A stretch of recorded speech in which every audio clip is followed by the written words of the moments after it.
आप हैं निष्कर्ष भारत के साथ और मैं हूं मनोज चतुर्वेदी। क्या बिहार बीजेपी में ऑल इज नॉट वेल है? लगता तो नेताओं के बॉडी लैंग्वेज से यही है। आखिर नेता कल जो कार्य समिति की बैठक हुई उससे कन्नी क्यों काट रहे थे? राजनाथ सिंह देश के रक्षा मंत्री आने वाले थे, नहीं आए, इसके पीछे भी राज है। क्या है ये पूरी अंदर की कहानी, बताता हूं आपको। 2024 के लोकसभा चुनाव के बाद देश की राजनीतिक परिस्थिति थोड़ी अलग सी हो गई है। कहीं पर मजबूत दिख रही है तो कहीं गांठ पड़ते दिखाई पड़ रहे हैं। अगर उत्तर बिहार की बात की जाए तो दो बड़े राज्यों बिहार और उत्तर प्रदेश में इसका असर साफ दिखाई पड़ रहा है।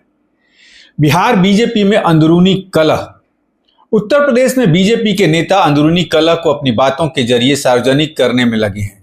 ऐसे में भला बिहार बीजेपी कैसे पीछे रह जाती? कहा जाता है कि राजनीति में हवा के रुख के साथ बहुत कुछ बदलता है। कुछ ऐसा ही बिहार में दिखाई पड़ने लगा है। जिस प्रकार से नेताओं ने एक दूसरे से दूरी बनानी शुरू की है, वही तो इसी ओर इशारा करता है कि बिहार बीजेपी में ऑल इज नॉट वेल है। अब जरा आज की बात कर लीजिए। भारतीय जनता पार्टी की प्रदेश इकाई में विस्तृत प्रदेश कार्य समिति की बैठक बुलाई गई। बैठक में बिहार भाजपा के तमाम कार्यकर्ताओं और नेताओं को बुलाया गया। यह बात दीगर रही कि पार्टी के कुछ सीनियर लीडर हिस्सा लेने नहीं पहुंचे।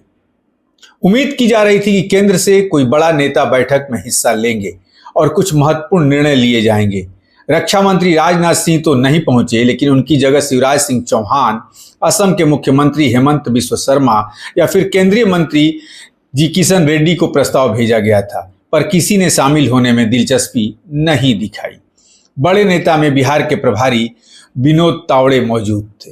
केंद्रीय नेता को छोड़िए, राज्य के भी कई वरिष्ठ नेताओं ने इस बैठक से दूरी बना ली। गिरिराज सिंह, अश्वनी चौबे, रमा देवी, संजय पासवान सहित कई बड़े नेताओं ने पार्टी की इतनी बड़ी बैठक में आना मुनासिब नहीं समझा, जबकि कार्यकर्ताओं से श्री कृष्ण मेमोरियल हॉल खचाखच भरा हुआ था। बिहार बीजेपी में सब कुछ ठीक ठाक नहीं चल रहा है। विस्तृत कार्य समिति के दौरान भी इसका नजारा दिखा। पार्टी के अंदर गुटबाजी चरम पर है। नेता और कार्यकर्ता कई गुटों में बटे हुए दिख रहे हैं। पार्टी के दो बड़े नेताओं के बीच पावर क्लैश है। हालांकि बिहार सरकार के मंत्री हरीश सहनी का कहना है कि इस बैठक के जरिए कार्यकर्ताओं को अगले चुनाव के लिए तैयार किया गया है। पूरे जोश के साथ कार्यकर्ता विधानसभा चुनाव की तैयारी में जुटे हैं। किसी केंद्रीय मंत्री या नेता के हिस्सा नहीं लेने पर मंत्री ने कहा कि इससे भाजपा कार्यकर्ताओं के मनोबल पर कोई फर्क नहीं पड़ेगा। वैसे तो भाजपा के प्रदेश अध्यक्ष बिहार के उप मुख्यमंत्री सम्राट चौधरी एक तरीके से शक्ति प्रदर्शन करने की कोशिश किए थे, लेकिन बड़े नेताओं के नहीं आने से कार्यक्रम का रंग फीका रहा। पार्टी कार्यकर्ताओं के मन में चल रहा है कि पार्टी का अगला अध्यक्ष कौन होगा। भारतीय जनता पार्टी के अंदर फिलहाल प्रदेश अध्यक्ष सम्राट चौधरी और केंद्रीय मंत्री के बीच पावर की लड़ाई है। अगला प्रदेश अध्यक्ष कौन होगा, इसे लेकर भी नेता जोर आजमाइश कर रहे हैं। सम्राट चौधरी जहां अध्यक्ष बने रहना चाहते हैं, वहीं केंद्रीय मंत्री गिरिराज सिंह, नित्यानंद राय अपने किसी करीबी को प्रदेश अध्यक्ष बनाना चाहते हैं। केंद्रीय गृह मंत्री नित्यानंद राय और प्रदेश अध्यक्ष सम्राट चौधरी के बीच खींचतान है। नित्यानंद राय के अभिनंदन समारोह से सम्राट चौधरी गायब थे।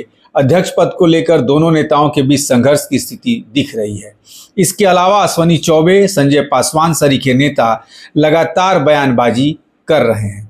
कुल मिलाकर कहा जाए तो बिहार बीजेपी के अंदर खाने बहुत कुछ चल रहा है। जिस प्रकार से लोकसभा चुनाव के दौरान उसे सीटों का नुकसान हुआ, कहीं ऐसा ही नजारा 2025 के विधानसभा चुनाव में देखना पड़े।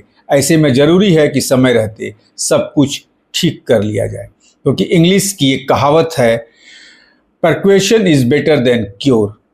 सावधानी इलाज से बेहतर है। Precaution is better than cure, सावधानी जो है इलाज से बेहतर है। और बिहार भाजपा यदि इस इंग्लिश की कहावत को कि precaution is better than cure नहीं अपनाती है तो 2025 में उसकी नाव डूबने से कोई रोक भी नहीं सकता। ऐसी तमाम खबरों के लिए आप बने रहिए हमारे साथ।